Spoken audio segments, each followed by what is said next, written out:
Hi, I'm here with Eddy Lawrence, the music editor for Time Out magazine, and he's going to be reviewing the editor's latest album, And End Has a Start. The blindfold down, so your eyes can't see. Now run as fast as you can through this field of trees.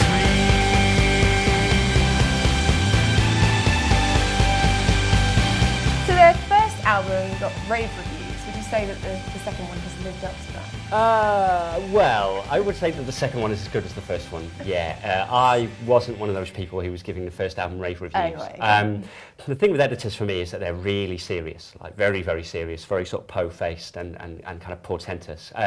But they're also really similar to an American band who are called Interpol, who are much bigger, have better kind of song dynamics, have a bit more going on, they're a bit more exciting, and they're like comedically pompous. Interpol like really are kind of like the Marilyn Manson of serious rock. They just keep coming out with all these stupid things to say, and I can imagine that their fans find it, you know, amazing, and they're going, oh wow, they're geniuses. And editors don't really have that. They're these kind of like quite normal guys from Birmingham, and they're kind of normal university graduates. And to be honest, I don't really see that they've got that much to moan about, but yet in all of their songs they do have a good old moan about the grey skies and the concrete pylons and how artificial everything is and all of that kind of thing. And I sort of wish that they'd just cheer up a bit and, you know, go to the park for the day and chase the squirrels, or just go for a pint, you know, just enjoy each other's company. Spread the love. Yeah, exactly, yeah.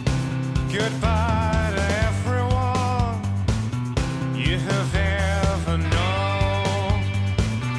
You are not gonna see them ever again. I can't shake this feeling I've got. My dirty hands have been in the walls. The saddest thing that I'd ever seen was smokers outside the hospital.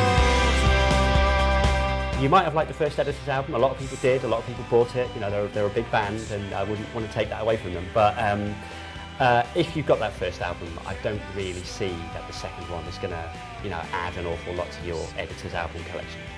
So I hear that this album is quite kind of anthemic. Is that the same as the first album? Yeah, I would say so. I mean, they've kind of like turned the anthem knob up a gear, if that's what you do with a knob. Yes, and yeah, they've made a bit more of an effort to kind of like reach the back of the stadiums, because now they know that they're playing these big gigs, and obviously they have to, you know, entertain the big crowds. But at the same time, you know, they're no Oasis, they're not a Coldplay, and they're not even, dare I say it, an Interpol. And even though they've got these, you know, giant songs, and they've really made a big effort to sort of layer them up and that kind of thing, there's just something missing. There's just a bit of passion that isn't there. Dare I ask what you would give them out of 10? I'll give them about 6. Oh. And yeah, I think that's kind of being generous. But at the same time, it's not an awful record. You know, it doesn't make you feel ripped off, but it will just make you feel a bit, you know, melancholy. Right. So give that one a miss if you think. Yeah, I would. Yeah. If you're having a bad week, yeah, definitely give it a miss. Yeah. Okay. Thanks, Eddy.